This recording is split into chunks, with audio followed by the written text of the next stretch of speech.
Kesakralan pernikahan dibuktikan dengan ikrar untuk menjadi sepasangan yang sehidup semati, janji untuk senasib sepenanggungan, susah senang selalu bersama-sama hingga maut memisahkan. Janji suci dua insan Katolik tersebut ternyata dapat berubah menjadi beban toksik mengerikan, seperti dalam psychological thriller terbaru dari UPI ini. Ketika rumah tangga jadi tak lagi harmonis, pernikahan hanya jadi neraka personal bagi istri yang tidak diperkenankan untuk melawan suami.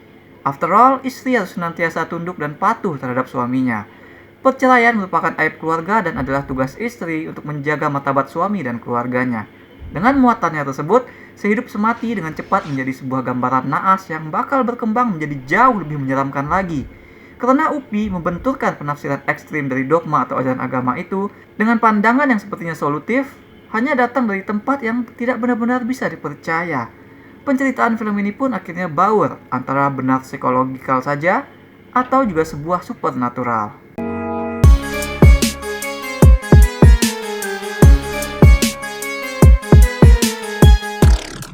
Pasangan tak bahagia dalam film ini adalah Renata dan Edwin. Laura Basuki jadi Renata yang tersiksa mental dan fisik. Bukti visual memperlihatkan perempuan berambut seleher itu jadi korban KDRT.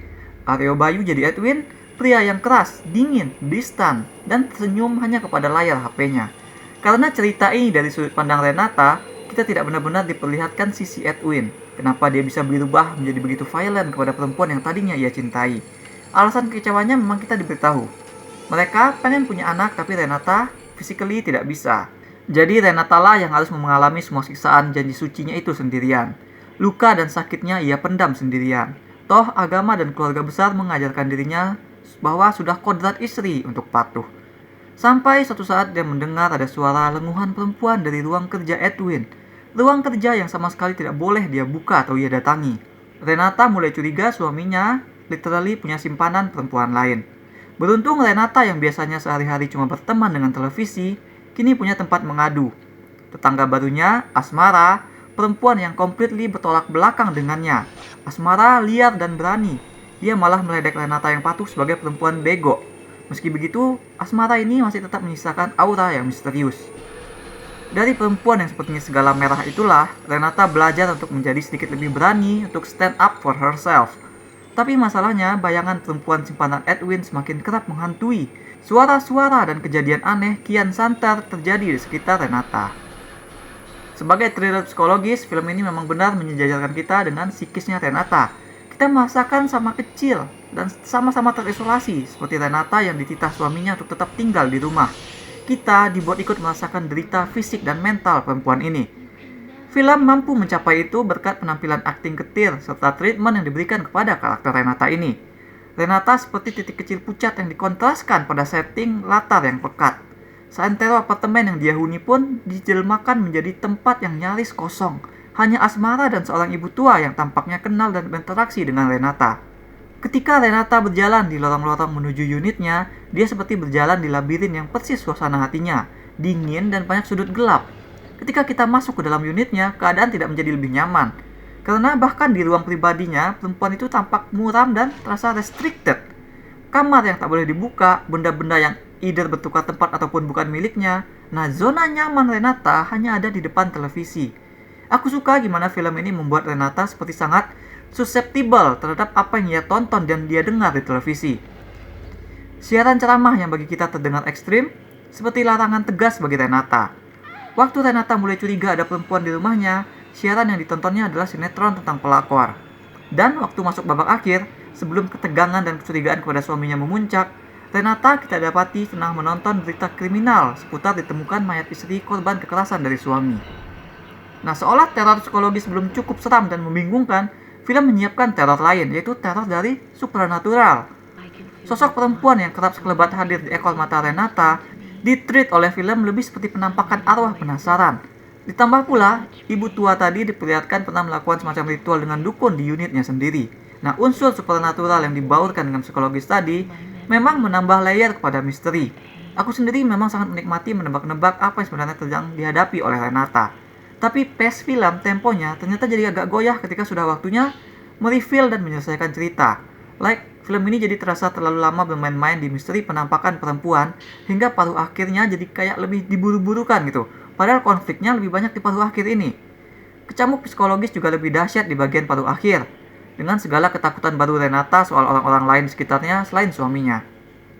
Akibatnya, penjelasan yang diungkap film akan terasa jadi short, singkat. Meskipun sebenarnya cukup gede dan tragis, tapi penonton akan masih terlalu sibuk dengan berusaha mencerna kepingan puzzle tragedi yang dengan telat dibagikan oleh film.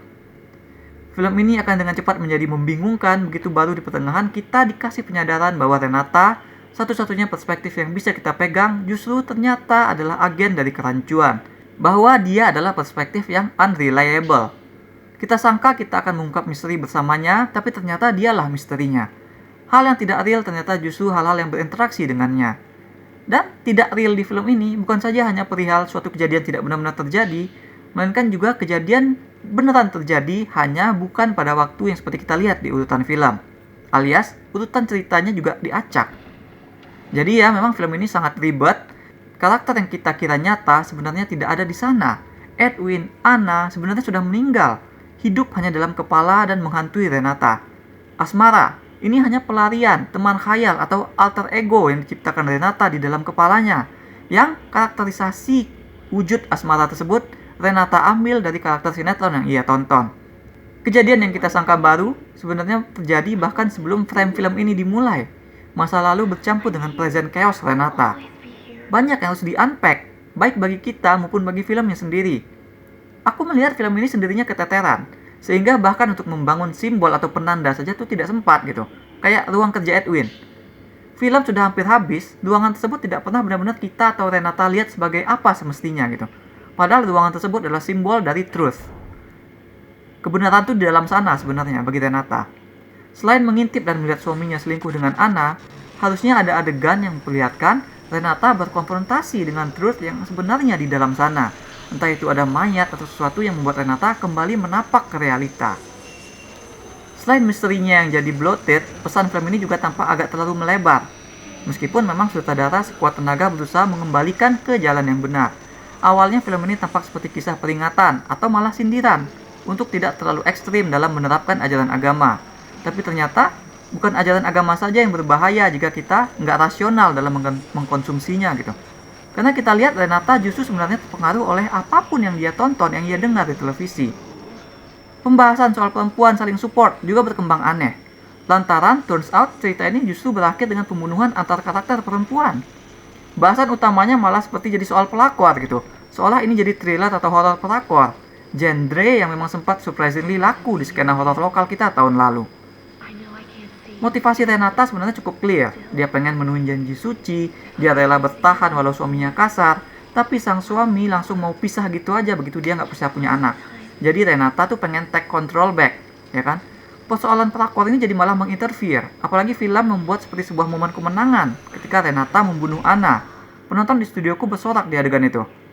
Padahal harusnya ini kan adalah thriller psikologis, seorang perempuan yang jadi rusak mentalnya karena situasi yang menekan. Peristiwa pembunuhan harusnya dilihat sebagai proses downward spiral yang tragis. Journey-nya yang harusnya ditekankan, bukan ke soal ternyata dia membunuh.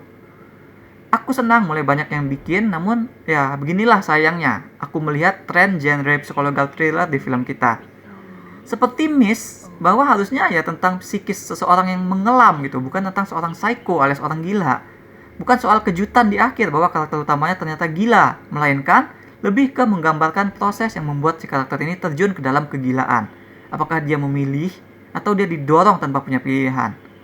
Film harusnya bukan cuma tentang lihat dia jadi gila karena keadaan atau sistem masyarakat dan lalu ditutup dengan kegilaan yang hanya dibaurkan dengan momen seolah kemenangan, seolah buat rasain tuh sistem gitu.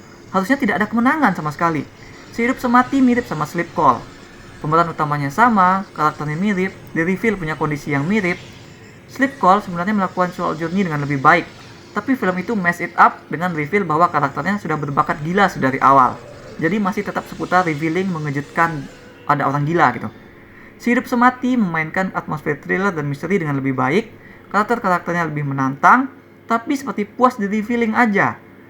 Terus juga awal journey-nya tidak pernah ditegaskan. Maka aku berikan 6,5 dari 10 bintang emas untuk Sehidup Semati. That's all we have for now. Menurut kalian, di manakah batas seseorang perempuan yang setia dan patuh bisa disebut bego seperti kata Asmara? Pantaskah mereka yang memegang kepercayaan mereka kita sebut bego. Silahkan share pendapatnya di komen. Jangan lupa hit like dan subscribe supaya nggak ketinggalan review-review dan playthrough lain. Kunjungi mytheseed.com untuk review dan spoiler urutan kejadian cerita yang sebenarnya dengan lebih detail. Atau kalian bisa kunjungi store mytheseed di ciptaloka.com. Ada banyak kaos dan pernak-pernik custom yang unik, mulai dari film, musik, game, hingga wrestling. Thanks for watching.